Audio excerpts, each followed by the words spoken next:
A'udzubillahi minasyaitonirrajim. Bismillahirrahmanirrahim. Alhamdulillahirabbil alamin wassalatu wassalamu ala asyrafil anbiya'i wal mursalin wa ala alihi wa sahbihi ajmain. Alhamdulillah thumma alhamdulillah, kembali lagi kita dalam program Asbabun Nuzul. Hari ini anda bersama saya Nur Najia binti Muhammad Yusof sebagai moderator anda daripada mahasiswi Fakulti Pengajian Quran dan Sunnah. Penonton yang saya kasihi, saya tidak berkeseorangan pada hari ini. Saya ditemani di sebelah kanan dan kiri saya. Jadi, marilah kita berkenalan dahulu bersama pengapit-pengapit saya ini. Kata orang tak kenal maka tidak mesra. Jadi, saya menyeru dan mengajak penonton sekalian untuk kita bermesra dahulu bersama pengapit-pengapit saya pada hari ini, insya-Allah. Jadi, di sebelah kanan saya mulakan Dr. Zainora binti Daud. Beliau merupakan pensyarah daripada Fakulti Pengajian Quran dan Sunnah. Assalamualaikum Doktor. Waalaikumsalam warahmatullahi. Alhamdulillah. Doktor apa khabar? Alhamdulillah. Apa khabar Najia? Alhamdulillah, saya sihat sentiasa Doktor, insya-Allah. Yeah. Doktor, bagaimana dengan Ramadan Doktor pada tahun ini?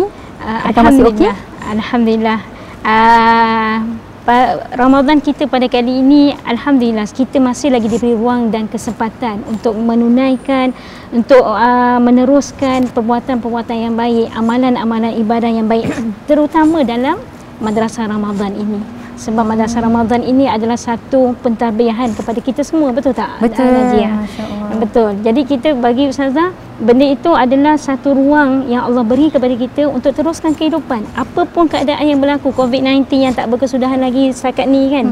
Bagi Ustazah itu adalah hikmah yang Allah berikan kepada kita. Mungkin banyak lagi hikmah yang kita tak nampak. Ada hikmah, kan? Betul. Jadi kita kena pandang dari sudut positif. Bagaimana kita nak husnuzan dalam keadaan begitu? InsyaAllah. Okey, baik.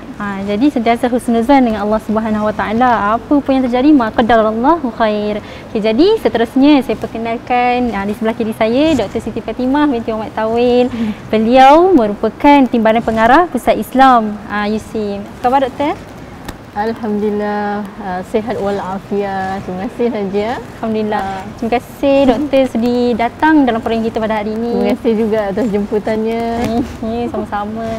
Doktor, macam mana dengan Ramadan Doktor pada kali ini? Masih menjadi Ramadan yang terbaik, insya-Allah? InsyaAllah, itulah yang kita harapkan. InsyaAllah kita macam yang Dr. Zainora katakan tadi, kita dah ada pengalaman sebelum PKP 1 kita dahulu. Alhamdulillah, insya-Allah walaupun kita masih lagi berada di fasa PKP 2 waktu ini, tetapi Allah izinkan kita masuk lagi sekali lagi ke Madrasah Ramadan kali ini. Itu saya kira merupakan satu kesyukuran yang masya-Allah tidak dapat ditandingi, kerana ramai orang yang sangat berharapkan untuk masuk ke dalam Ramadan tetapi mungkin tidak sempat.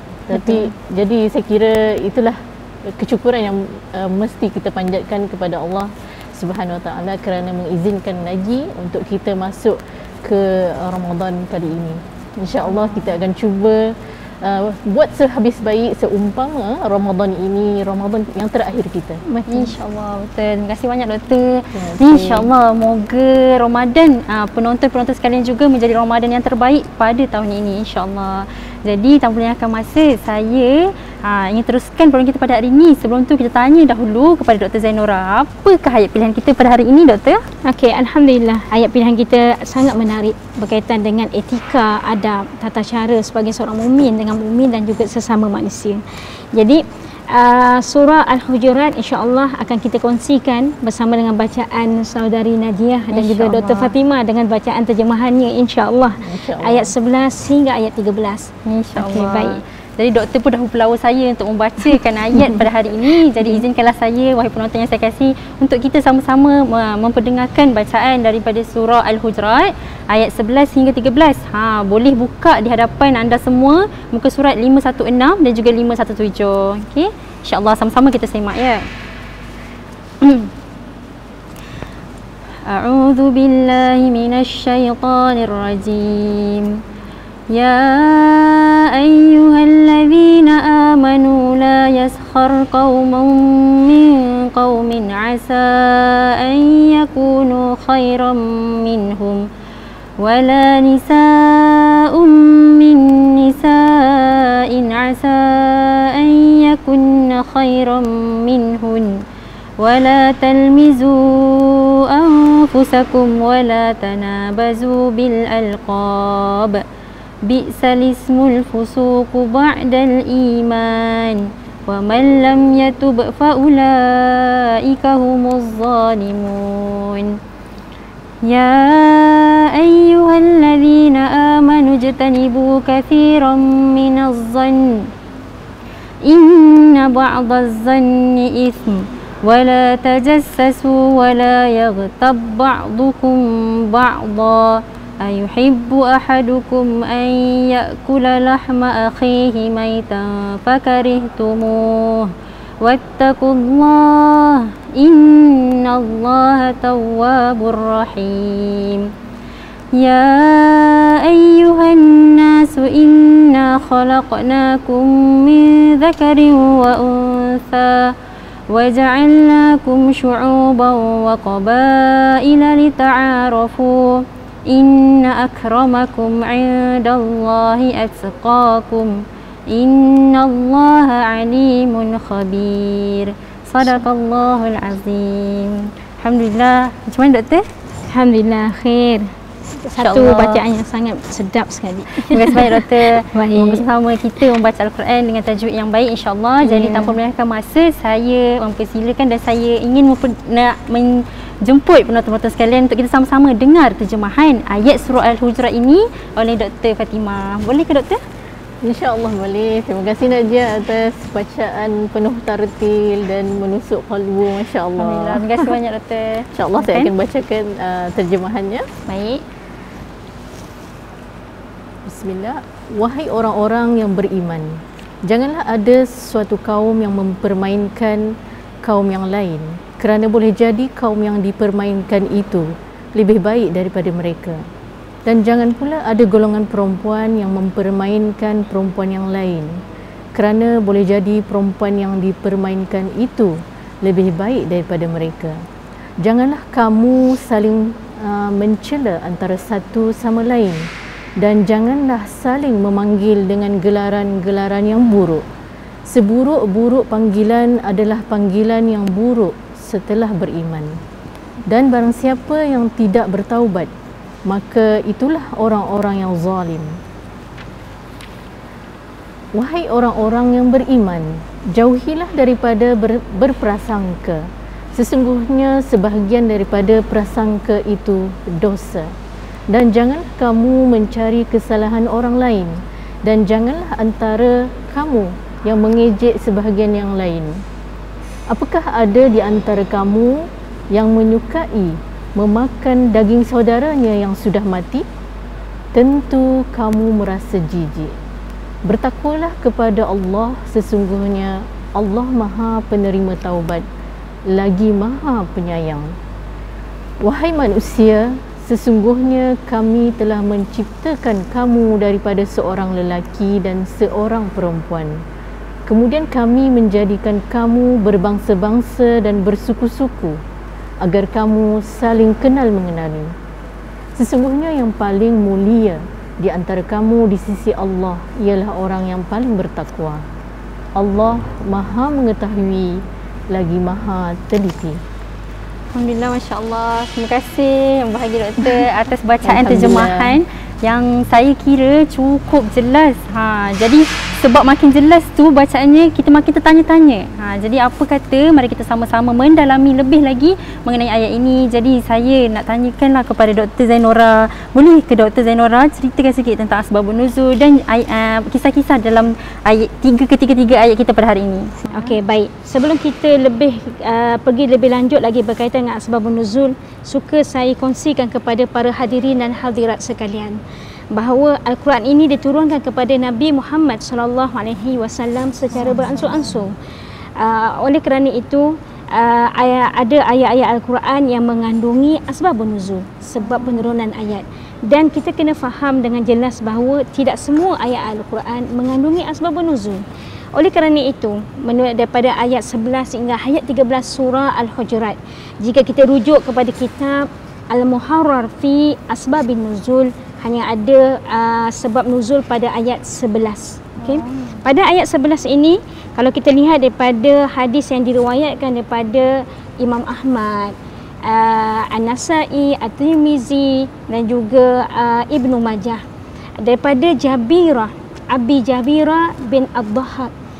Dia berkata bahawa ayat ini diturunkan kepada Bani Salamah. Wala tanabazu bil alqab diturunkan kepada Bani Salamah. Ini tak kala Rasulullah datang ke Madinah, Rasulullah SAW datang ke Madinah itu bermakna tiada di kalangan kami ini melainkan seorang lelaki yang mempunyai 2 ke 3 nama. Jadi apabila salah seorang memanggil dia dengan nama-nama tersebut, mereka berkata, "Ya Rasulullah," lelaki itu marah. Dia marah, dia rasa tak suka dengan panggilan tersebut, maka turunlah ayat ini. Nampak tu Najia? Maknanya kalau di zaman Rasulullah sendiri dah berlaku kat tu, kalau kita zaman sekarang lagi lah kan. Rasa memang rasa nak marah kan, lagi macam-macam. Nak kalau media sosial lagi lah kan. Walaupun dia banyak sangat keyboard warrior kan. Itu masalah juga tu. Okey. Jadi hadis ini banyak digunakan di sebahagian kitab-kitab tafsir. Kalau kita lihat contoh kitab tafsir Imam Tabari, tafsir Tabari, Ibnu Katsir, Qurtubi. Kalau bahkan hatta kalau kita lihat dalam kitab tafsir Tabari sendiri, maksudnya ada perbezaan pendapat ahlu ta'wil berkaitan dengan ayat itu. Di mana maksudnya gelaran dan panggilan yang dilarang oleh Allah itu maksudnya gelaran yang buruk. Gelaran buruk ni bermaksud gelaran yang tidak disukai, yang dibenci oleh orang yang dipanggil. Kan? Itu isunya. Jadi sebab itu mereka berkata maksudnya ayat ini maksudnya diturunkan ada satu kaum ini pada zaman jahiliyah dia mempunyai banyak nama. Tetapi apabila mereka dah masuk Islam, mereka larang orang-orang panggil dengan nama tersebut. Nampak tu? Maksudnya nama yang mereka tidak suka. Dah dapat nama yang cantik tu, betul. Nak dipanggil nama betul. Cantik. Tak, betul. Kalau kita pun kita tak suka orang panggil nama buruk kan. Dia macam jatuhkan air muka kita, betul tak? Hatta kalau kita lihat tafsir Ibnu Katsir sendiri dia kata jangan memanggil nama-nama buruk ini. Sebab apa? Sebab dia tidak disukai, dibenci oleh orang yang dipanggil. Masya-Allah. Masya-Allah. Bila Dr. Zainora ceritakan tentang asbabun nuzul tadi, ia membuatkan saya teringat kata-kata hikmah yang dilantunkan dan dipesankan oleh Buya Hamka. Masya-Allah. Iaitu manusia itu asalnya dari tanah. Betul. Makan dari hasil tanah. Berdiri di atas tanah. Tetapi kenapa masih bersifat langit? Kenapa masih bersifat langit? Jadi menurut pandangan Dr. Zainora sendiri, apakah ibrah? Ibrah yang boleh kita dapatkan daripada asbabun nuzul tadi? Kalau kita lihat satu kupasan yang sangat cantik daripada Dr. Fatimah. Bayangkan kita semua berasal daripada tanah, tetapi kita nampak kita perlu melangit ke langit. Nampak beza langit dengan bumi tu sangat jauh. Kan?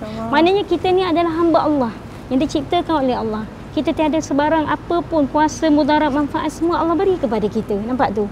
Jadi teguran yang Allah beri kepada kita adalah daripada ayat tersebut. Maknanya kita dilarang untuk menghina orang lain. Sebab apa? Silap-silap orang yang kita hina itu dia lebih baik, lebih disukai, lebih dicintai oleh Allah berbanding dengan kita. Betul tak? Nampak orang cantik macam arti kita tak tahu sejauh mana dia dengan Allah. Kan? Begitu juga orang yang kita nampak macam tak over cantik, tapi mungkin dia lebih, mungkin orang yang cantik pun lebih baik daripada orang tu. Kita tak boleh beza siapa baik siapa, betul? Itu isu dia. Dan kalau kita lihat, contohlah kita lihat dekat ayat yang wala talmizu anfusakum, maknanya jangan kita hina orang lain, jangan kita rendahkan, downgrade orang lain, jangan hina orang lain. Sebab itu dalam ayat Al-Quran Al-Humazah, wailun likulli humazatil lumazah. Kan, celakalah bagi si siapa? Pengumpat dan orang yang pencela. Nampak tu dahsyatnya Allah maksudnya Allah hina orang tu sampai tahap begitu. Sebab itulah kalau kita lihat wala tanabazu bil alqab, maksudnya kita jangan panggil orang, maksudnya orang dengan gelaran-gelaran yang buruk. Sebab gelaran yang buruk itu akan mendatangkan kesan yang sangat, implikasi yang sangat hebat dalam diri dia, betul tak? Jadi maknanya benda tu kita kena elakkan. Jangan kau si pendek ke, si cantik ke, si hitam ke, betul tak? Sebab itu Allah kata bi'salismul fusuqu ba'dal iman. Hatta orang kafir, maksudnya dia dah masuk Islam, tiba-tiba kita panggil ai si kafir, ai si Firaun. Nampak tu? Sebab itu Allah kata Allah tegur kita dengan benda-benda begitu. Wa man lam yatub, maknanya siapa yang tak bertaubat, mereka itu adalah golongan-golongan yang zalim. Terima kasih diucapkan kepada Dr. Zainora atas pencerahan sebentar tadi. Kita berehat seketika, jumpa kejap lagi.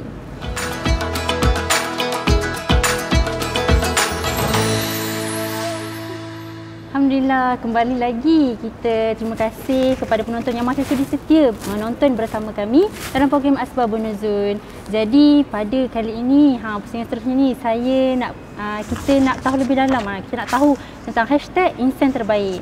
Jadi saya dahulukan dengan Dr. Siti Fatimah. Saya nak tanyalah pandangan Doktor teruslah, bolehlah penonton kan? Boleh Doktor? Boleh, insyaAllah. Boleh juga ya. Okey. Doktor, apa pandangan Doktor dengan amanah yang dipikul oleh Doktor sekarang? Bagaimana Doktor nak merealisasikan untuk menjadi insan yang terbaik? Macam tu.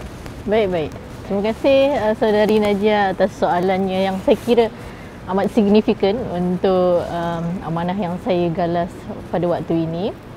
Baik, saya kira bagaimana untuk merealisasikannya adalah saya sendiri di Pusat Islam ini, peranan saya adalah untuk bukan sahaja menggalakkan tetapi mendorong, menyokong semua program-program yang ke arah membumikan insan yang bertakwa, insya-Allah.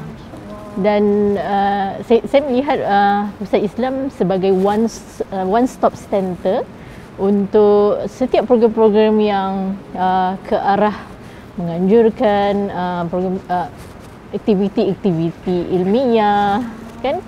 Jadi saya kira itulah program-program ilmiah sebegitu. Contohnya yang sekarang kita ada anjurkan misalnya Yusim berzikir, mengajak semua warga Yusim untuk walaupun sedang bekerja tetapi ambil masa untuk mengingati Allah. Kemudian kalau khusus untuk muslimat pula, kita ada siri Jilsah Nisa, yang mana kita ada beberapa siri. Kita fokus kepada 3 siri, iaitu siri hadis, siri tafsir dan juga siri fiqh. Jadi program-program sebegitulah yang saya kira akan membawa bukan sahaja pelajar tetapi juga warga Yusim di kalangan staf untuk dapat bersama-sama menuju satu matlamat menjadi insan yang muttaqin, iaitu insan yang bertakwa, apatah lagi di dalam bulan Ramadan ini, kan?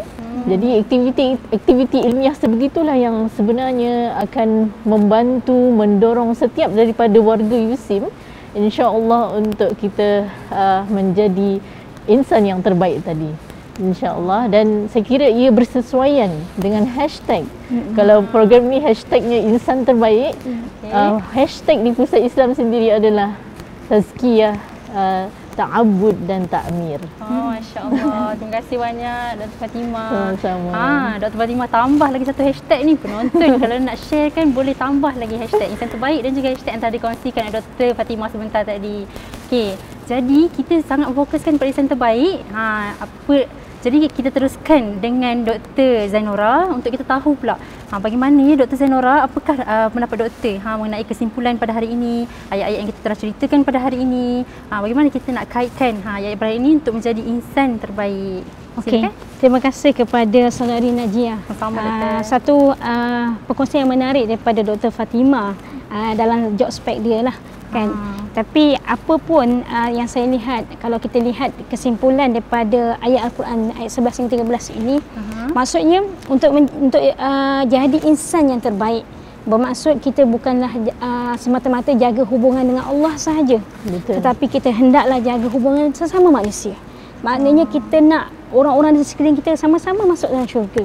Kita nak sama-sama mereka masuk syurga, sama-sama rasa, maksudnya kita sama-sama di sempena Ramadan ini, bagaimana perasaan untuk mengharungi Ramadan ini, maksud kita tingkatkan takarub kita kepada Allah, tawajuh kita kepada Allah. Begitu juga dengan ayat ini, maknanya Allah tegaskan kepada kita beberapa larangan untuk kita jauhkan, hindarkan, semata-mata untuk menjaga kemaslahatan ummah, untuk menjaga keharmonian antara kita supaya tidak berlaku permusuhan, dengki, saling benci membenci. Bagaimana kita nak hidup suasana benci membenci dalam keadaan yang ditambah dengan PKP ni? Saya rasa semua akan lagi stres, kan? Itu isu dia sekarang ni. Itu sebab saya rasa. Jadi larangan yang Allah garapkan di sini, yang pertama, bermakna kita janganlah menghina orang lain, jangan kita mencela orang lain, jangan buka aib orang lain, kan? So jangan kita panggil dengan gelaran-gelaran yang buruk. Okey, gelaran-gelaran yang buruk. Dan begitu juga ditambah dengan ayat 12 dalam surah Al-Hujurat. Janganlah kita berprasangka buruk kepada orang lain. Kan? Berprasangka buruk tu sebagainya adalah dosa. Nampak tu. Dan begitu juga kalau kita lihat ayat 12 ini juga berkaitan dengan jangan kita mengintip kesalahan orang lain, mencari kesalahan orang lain, dan janganlah kita melakukan ghibah. Ghibah ni maksudnya mengumpatlah. Sehingga kan Allah tamsilkan bahawa orang yang mengumpat ni maksudnya orang yang makan daging saudara dia sendiri dalam keadaan mati. Bayangkan, boleh ke kita nak makan kan? Daging busuk pun kita tak nak makan kan? Tak lalu, bukan tak lalu. Tak muntah terus. Betul. Jadi sebab itu kalau kita lihat kesimpulannya, Allah kata inna akramakum indallahi atqakum. Maknanya konsep takwa itu dia adalah maksudnya KPI yang last sekali bahawa ketakwaan lah yang membezakan antara kita semua. Betul tak? Betul. Maksudnya innallah la yanzuru ila suwarikum wa amwalikum walakin yanzuru ila qulubikum wa a'malikum. #insan terbaik. Masya-Allah. Kan? Kena sungguh ya Syekh. Kena sungguh betul. Ya, insya-Allah, insya-Allah. Baik. Alhamdulillah. Jadi kesimpulan yang diberikan oleh Dr. Zainura sebentar tadi sangat kena dengan hashtag kita Peraih Insan Terbaik. Jadi saya kira sebenarnya nak jadi insan terbaik ni bukan menjadi insan terbaik seorang-seorang, tapi kita menjadi insan terbaik bersama-sama. Jadi untuk bersama-sama tu apa yang perlu kita elakkan dengan ayat yang telah kita tadabburkan, dengan ayat yang telah kita kongsikan sebentar tadi, semua saya kira sangat lengkap ya Doktor. Betul. Masya-Allah, terima kasih banyak-banyak saya ucapkan buat Dr. Zainura, buat Dr. Siti Fatimah kerana sudi untuk kupas kita punya ayat pada hari ini. Sangatlah baik saya kira, alhamdulillah. Jadi saya kira itu sahaja daripada kami pada hari ini. Saya mewakili pihak penganjur daripada Bursa Islam dan juga Seracom memohon beribu-ribu kemaafan andai ada kesilapan dari pihak kami, dan saya ucapkan terima kasih kepada Dr. Zainura dan Dr. Fatimah atas kesudian hadir pada hari ini untuk berkongsi bersama penonton pada hari ini. Jadi jangan lupa hashtag insan terbaik. Itu sahaja daripada kami. Wabillahi taufiq wal hidayah. Wassalamualaikum warahmatullahi wabarakatuh. Jumpa lagi. Waalaikumsalam warahmatullahi wabarakatuh.